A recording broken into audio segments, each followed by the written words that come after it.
Émile n'a toujours pas donné signe de vie depuis plus de 7 semaines. BFM est revenu sur l'enquête et notamment sur les traces du garçonnet retrouvé près d'un mystérieux lavoir. Après plus de 7 semaines, les dernières traces du petit Émile ont été retrouvées à seulement quelques mètres du domicile de ses grands-parents. Selon BFM-T, des traces du petit garçon de 2 ans et demi auraient été relevées près d'un mystérieux lavoir. Des chiens Saint-Hubert ont en effet été mobilisés dans le village pour tenter de retrouver le garçonnet disparu alors qu'il passait ses vacances dans le Haut-Vernay. Les Saint-Hubert ont marqué près du lavoir et après, plus rien.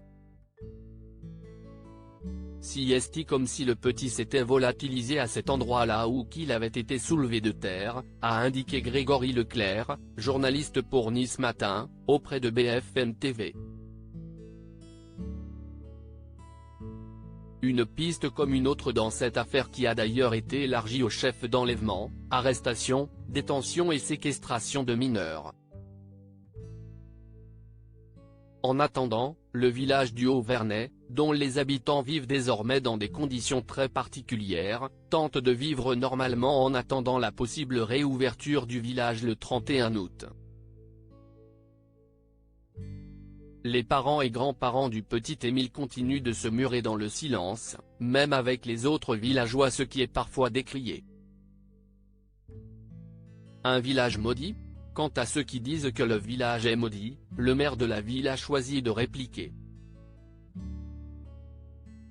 Mon village n'est pas maudit. Beaucoup de belles choses se déroulent et se dérouleront encore ici, a déclaré François Balic. Et d'ajouter, l'année, nous sommes 130.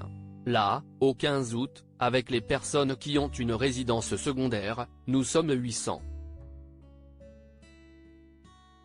Le Vernay compte 300 résidences secondaires, dont 5 familles de Belges. Puis, il y a le camping. Tenu depuis 20 ans par des Hollandais. Nous avons donc beaucoup de touristes hollandais. Interrogé par les journalistes, le maire a par ailleurs donné son avis sur l'affaire en cours concernant le petit Émile. Je suis convaincu qu'un adulte est impliqué dans cette affaire, y compris dans le cadre d'un accident.